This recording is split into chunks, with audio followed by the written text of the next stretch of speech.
बिस्मिल्लाहिर्रहमानिर्रहीम, अस्सलाम वालेकुम। आप देख रहे हैं मुझे मेरे यूट्यूब चैनल पर और मैं मुज़म्मिल अवान हूँ। पाकिस्तान तहरीक इंसाफ के सेनेटर आज़म खान सवाती साहब को जमानत तो मिल चुकी है, लेकिन अभी भी वो मुसलसल फौज पर तनकीद कर रहे हैं और बार बार वो फौज को तनकीद की जद में ला रहे हैं। पहले उन्होंने जनरल बाजवा को टारगेट किया, जनरल बाजवा के ऊपर इल्जामात लगाए, फिर उन्होंने ये कहा कि मैं इमरान खान के साथ खड़ा हूं, मैं वो इंसान नहीं हूं कि जिसको डराओगे तो मैं डर जाऊंगा। जनरल बाजवा सुन लो तुम कि तुम्हें मैं वार्न कर रहा हूं कि अगर तुमने मेरे खिलाफ ये सब कुछ किया, मैं तुम्हें खबरदार कर रहा हूं कि अगर तुमने मेरे खिलाफ ये सब कुछ किया तो फिर तुम्हें उसका खमियाजा भुगतना पड़ेगा।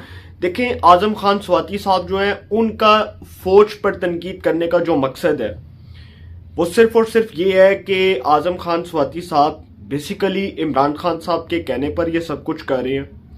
और इमरान खान साहब जो है वो क्यों बार बार फौज पर तनकीद कर रहे हैं, आप जितनी भी इमरान खान साहब की तकारीर निकाल कर देख लें, उसमें वो सिर्फ आपको एक ही बात करते नजर आएंगे कि बाजवा ने मेरे खिलाफ ये कर दिया, मैं एहतसाब करने लगा तो बाजवा ने मुझे रोक दिया, मुझे थ्रेट करना शुरू कर दिया, मैं चाहता था कि चोरों को जेलों में डालूं लेकिन जनरल बाजवा इसके खिलाफ था। और फिर मैंने जब जनरल बाजवा के सामने बात की कि जी मैं चोरों का एहतसाब करना चाहता हूँ, तो उस वक्त की जो इस्टेब्लिशमेंट की क़यादत थी उसने मुझे ब्लैकमेल करना शुरू कर दिया। और जब हमारी हुकूमत गिरी तो पाकिस्तान में अदम इस्तेहकाम आ गया। ये इमरान खान साहब बेसिकली बातें कर रहे हैं। ये जो इमरान खान साहब ने बातें की हैं, ये डायरेक्टली तौर पर वो इल्ज़ाम लगा रहे हैं इस्टेब्लिशमेंट की क़यादत के ऊपर। और फिर आपको मैंने एक दो व्लॉग्स पहले बात ये की थी, एक दो व्लॉग्स में मैंने आपको ये बात की थी, आई थिंक इससे पहले कोई एक मैंने व्लॉग किया था, उसमें मैंने ये बात की थी कि इमरान खान साहब ने यहां तक कहा कि इस्टेब्लिशमेंट की जो मौजूदा क़यादत है उसमें अभी भी बाजवा के पसंदीदा लोग हैं और इस्टेब्लिशमेंट न्यूट्रल नहीं है। सर, ये तनकीद करने का मकसद इमरान खान और आज़म सवाती की तकारीर को अगर सामने रखें तो मकसद एक ही है कि अफवाज पाकिस्तान को टारगेट किया जाए, उनको तनकीद की जद में लाया जाए, उनकी तमाम पॉलिसीज को तनकीद की जद में लाया जाए। और जो इस्टेब्लिशमेंट की नई क़यादत आई है, बेसिकली जो इस्टेब्लिशमेंट की नई क़यादत है, उसको सिर्फ इसलिए टारगेट किया जा रहा है कि इमरान खान साहब के पसंदीदा आर्मी चीफ नहीं आए। इमरान खान साहब जिसको आर्मी चीफ लगाना चाहते थे वो शख्स आर्मी चीफ नहीं बना। इमरान खान साहब की जो डिमांड थी वो पूरी नहीं हुई। इस्टेब्लिशमेंट की क़यादत जो इमरान खान साहब देखना चाहते थे वो नहीं आ सकी। तो ये सिर्फ और सिर्फ मकसद ये है कि किसी तरह इस्टेब्लिशमेंट को तनकीद की जद में लाया जाए, उसको क्रिटिसाइज किया जाए और इतना उसको डिग्रेड किया जाए कि इस्टेब्लिशमेंट ये बात सोचने पर मजबूर हो जाए कि अब मुल्की हालात का वाहिद हल जो है ना वो मार्शल है। ये इमरान खान साहब चाहते हैं कि किसी तरह मुल्क के हालात एक सोची समझी साजिश के तहत खराब किए जा सके। सर, ये आजम खान स्वाति साहब जो है, इनको पहले FIA ने गिरफ्तार किया, इनके खिलाफ मुकदमा हुआ, फिर उसके बाद इनसे तहकीकात की गई। इन्होंने वो भी झूठ बोला कि जी मेरी एहलिया को वो वीडियो दिखाई गई और वो जब मैंने वीडियो देखी मैं रो पड़ा, मेरी आंखों में आंसू आ गए, मेरी औलाद को वो वीडियो दिखाई गई। सर, ये सब झूठ था। FIA की तहकीकात के मुताबिक, फेडरल इन्वेस्टिगेशन एजेंसी की तहकीकात के मुताबिक जो उन्होंने तहकीकात की, उसमें ये बात मालूम हुई कि वो जो वीडियो थी उसको टोटे करके फैब्रिकेटेड तौर पर जोड़ा गया और वो वीडियो ही फैब्रिकेटेड थी जो आजम खान स्वाति साहब कहते हैं कि जी मुझे दिखाई गई और जब मैंने वो देखी मैं रो पड़ा। उसके ऊपर FIA का मौकफ आया कि ये वीडियो ही जाली है। अब आजम खान स्वाति साहब गिरफ्तार हुए, दूसरी बार फिर गिरफ्तार हुए और फिर गिरफ्तार होने के बाद जब दोबारा जमानत मिली इस्लामाबाद हाई कोर्ट से, दोबारा से फौज पर चढ़ाई शुरू कर दी और दोबारा से इस्टेब्लिशमेंट की क़यादत को रगड़ना शुरू कर दिया। और जनरल बाजवा को, चले ठीक है मैं बात कर लेता हूँ, जनरल बाजवा रिटायर हो गए, आपने उनके ऊपर तनकीद की, लेकिन आपकी तनकीद का मकसद सिर्फ और सिर्फ ये है कि इस्टेब्लिशमेंट की जो नई क़यादत है उसको किसी तरह ज़लील और रुस्वा किया जा सके, उसको किसी तरह डिग्रेड कर दिया जाए, मुतनाज़ बना दिया जाए। और मैं हैरान हूँ उन लोगों पर जो यूट्यूबर्स, पाकिस्तान तहरीक इंसाफ के जो यूट्यूबर्स हैं, उनका नाम नहीं लूँगा क्योंकि जर्नलिस्टिक एथिक्स को सामने रखते हुए, अपनी मॉरल एथिक्स को सामने रखते हुए मैं उन पर तनकीद करने का मजाज इसलिए नहीं हूँ कि मैं नहीं चाहता कि मैं उनको डिस्टर्ब करूँ, क्योंकि वो जिस काम में लगे, वो कहते हैं ना कि जड़े आरे लगे ने उन्होंने लगे रहने दो। तो सर वो जिस आरे लगे हुए हैं उनको लगे रहने देना चाहिए, क्योंकि उनका तो काम है सारा दिन झूठ बोलना और डिसइंफॉर्मेशन फैलाना यूट्यूब के ऊपर, सोशल मीडिया के ऊपर, फेसबुक के ऊपर और ट्विटर के ऊपर, पता नहीं कौन कौन सी ऐप्स के ऊपर वो सारा दिन झूठ फैलाते रहते हैं और उनको पैसे मिलते हैं इस चीज़ के। सर उनको सारा दिन के पैसे मिलते हैं, वो जो यूट्यूबर्स ये काम करते हैं। और फिर हमारी अफवाज पाकिस्तान के बारे में जिस किस्म का गलीज प्रोपेगेंडा किया जा रहा है सोशल मीडिया के ऊपर, मैं हैरान हूँ लोगों के ऊपर जो ट्रोलिंग्स कर रहे हैं। आजम खान स्वाति साहब जो हैं, ये तो सिर्फ और सिर्फ एक मोर है, इनका तो असल में किरदार ही कोई नहीं है। क्या पॉलिटिकल कैरियर है जी इनका। ये फजलुर रहमान साहब की जमात में हुआ करते थे, जमीयत उलमा इस्लाम में हुआ करते थे। जरदारी साहब के दौर में, जब जरदारी साहब सदर ममलिकत थे, उस वक्त ये वफाकी वजीर बने साइंस एंड टेक्नोलॉजी के। उसके बाद ये वजीर, आई थिंक ये वजीर भी रहे मजहबी अमूर के। हज करप्शन स्कैंडल में ये मरकजी किरदार थे जरदारी साहब के दौर में। इनके ऊपर ये भी इल्ज़ाम लगा कि ये अमेरिका के एजेंट हैं। फिर उसके बाद इमरान खान साहब की हुकूमत आई, ये वजीर बने पार्लिमानी अमूर के। फिर इनको वफाकी वजीर बनाया गया रेलवेज का, और इनकी कारकर्दगी आपके सामने रही। मैं इसके ऊपर ज़्यादा बात नहीं करूँगा। आजम खान स्वाति साहब की तनकीद का मकसद ही ये है कि किसी तरह अफवाज पाकिस्तान जो है उसको मुतनाज़ से मुतनाज़ बना दिया जाए। इनको गिरफ्तार किया गया, ये इमरान खान साहब की चाल थी कि जी इस्टेब्लिशमेंट के खिलाफ आजम खान स्वाति साहब जो हैं उनको इस बारे में बताया जाए कि जी देखो जी मेरी वीडियो बनाई गई, मेरे बच्चों को दिखाई गई, उसके बाद मेरी अहलिया को दिखाई गई, मुझे जलील किया गया। और इमरान खान और आजम खान स्वाति का आपस में जो गठजोड़ है वो बेनकाब हो गया कि जी वो वीडियो जो थी उस वीडियो के अंदर ये सब कुछ था और ये सारा कुछ दिखाया गया।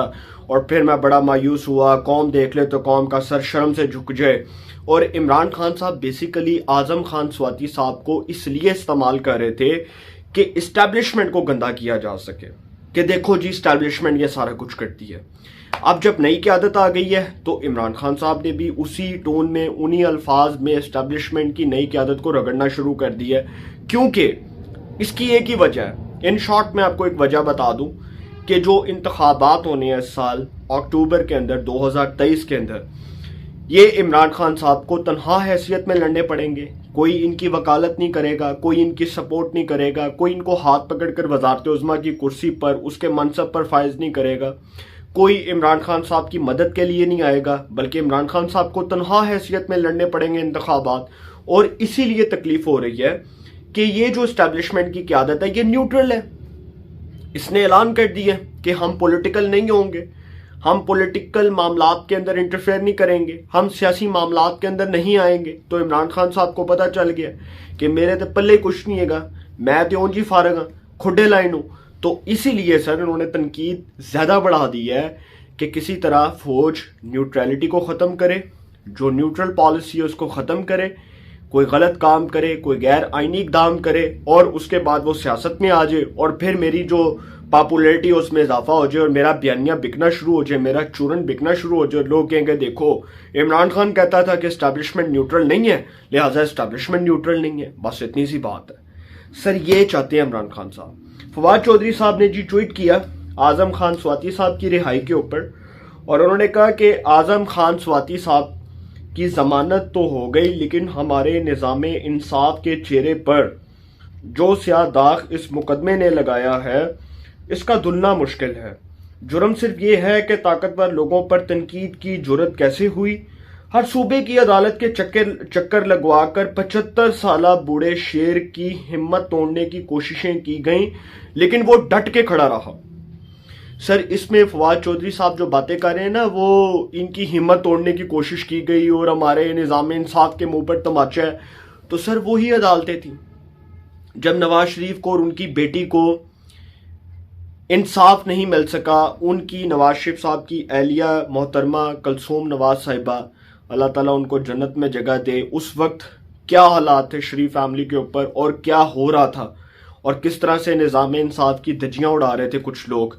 और साकिब निसार साहब के दौर में, बहुत बदतमीज़ी से बात नहीं करूँगा, बहुत इज्जत और एहतराम के साथ, कि जो जुडिशल एक्टिविज़म था वो कैसे अरूज पर रहा और उनके दौर में अदलिया के मामलात को कौन हैंडल कर रहा था, ये सारी चीज़ें अपनी जगह पर मौजूद हैं।